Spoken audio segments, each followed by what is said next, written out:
The segment began like any other. Split screens, scrolling headlines. In the familiar tension whenever Donald Trump's name appeared, Jasmine Crockett sat calmly, papers in hand. As the host introduced the topic, rumors swirling about financial misconduct tied to Trump's network of businesses, few expected the conversation to ignite into a direct confrontation. But within minutes, the energy in the studio shifted, and millions of viewers leaned in, with measured words. Jasmine laid out what she'd found: transfers traced to shell companies, payments disguised as consulting fees, and contracts signed off by names known to be close to Trump himself. Her voice stayed calm, but the details were damning: dates, count numbers, amounts, and connections too precise to dismiss. The camera occasionally cut to Trump, who appeared via remote feed, his expression tightening as each piece fell into place. What rattled Trump wasn't just the information, it was the way Jasmine presented it. No insults, no theatrics, only a quiet confidence that forced the facts to stand alone. Viewers watched his usual swagger slip, replaced by visible frustration. At one point, he interrupted, calling her accusations disgraceful lies. But Jasmine didn't flinch.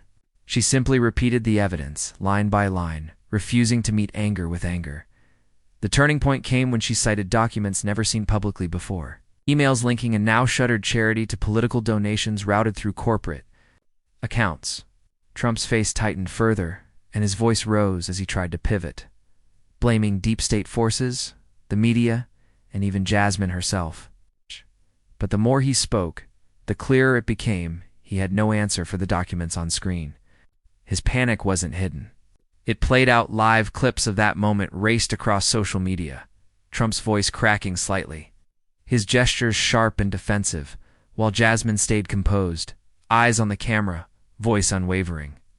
People replayed it not for drama alone, but for the striking contrast: a man known for dominance suddenly on defense, and a woman he'd tried to dismiss calmly, dismantling his shield of bluster.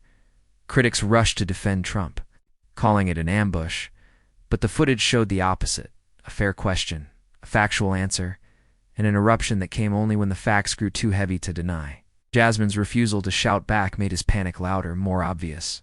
Viewers who'd tuned in expecting the usual debate found themselves watching something closer to a real-time unraveling. What stunned many wasn't just the evidence itself, but how thorough it was. Jasmine had anticipated denials and came armed, not with speculation, but with dates, signatures, and money trails impossible to wave away with slogans. Each time Trump called her biased, she countered not with opinion, but with the next document, leaving him more rattled with every page. As the segment ended, Trump tried to pivot once more, calling the discussion un-American. Jasmine simply responded, "Transparency isn't un-American." The phrase resonated, spreading online as both a quote and a quiet rebuke.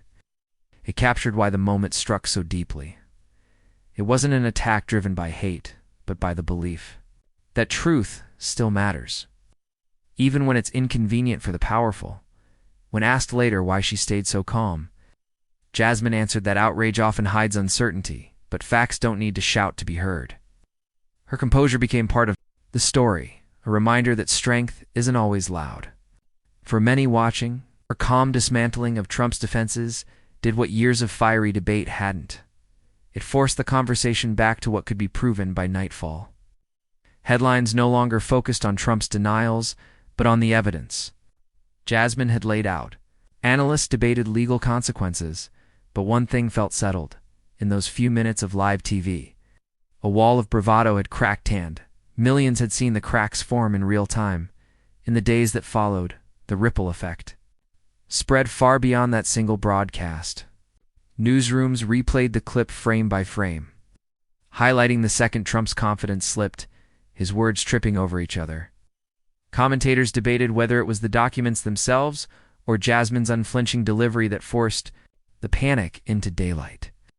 Either way, what viewers remembered wasn't the shouting, it was the sudden, unguarded look of fear on a face known for defiance.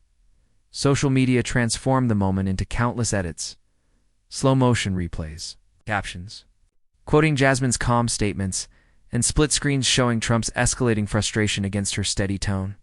The viral reach turned what might have been a niche political discussion into a cultural moment, one that crossed party lines, because it showed something raw.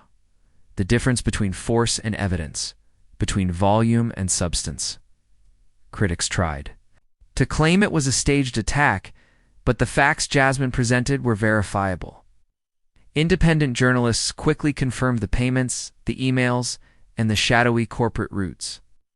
Each verification deepened the panic Trump had shown, proving it wasn't just nerves, it was exposure. And the quiet way it happened made the truth harder to deny. No angry slogans, no sweeping generalizations, just a calm voice backed by paper trails.